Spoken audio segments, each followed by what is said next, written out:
kad sam dobio vest da sam i ja uspeo da dođem, da tako kažem, na red, počastvovan sam.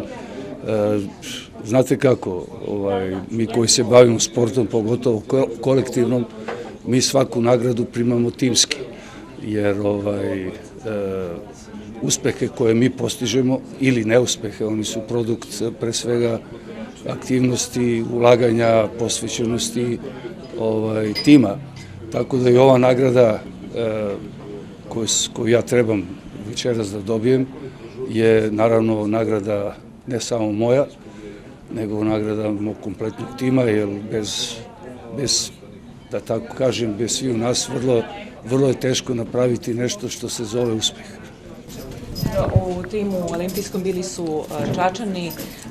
Šta bi poručili možda nekim novim generacijama koji žele da se oprobaju u sportu? Pa ja bih poručio Čačanima da se i dalje bave pre svega sportom.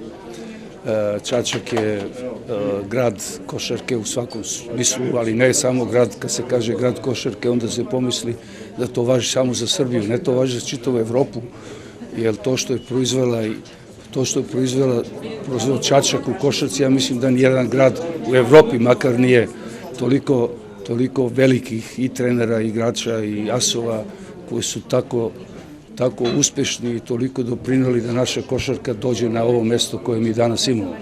Tako ja imam puno prijatelja u Čačku, da ih ne spominjem, svi ih znate, meni su oni svi dragi i ponosan sam na njih i ponekada im malo i zavidim, jer bi isto voleo da i mi koji smo iz Pirota te rezultate postižemo, ali radujemo se naravno svakom uspehu naših ljudi. Što se tiče Čačka, ja sam vrlo često u Čačku, pozdravite sve Čačane i eto, želim i borcu iz Čačka sada na početku nove košarkaške sezone puno uspeha, da ih prate sreća i da ih prate njihovi verni navijači. U ime Čačana čestitam na svim dosadašnjim uspesima, pa i ovoma i budućim.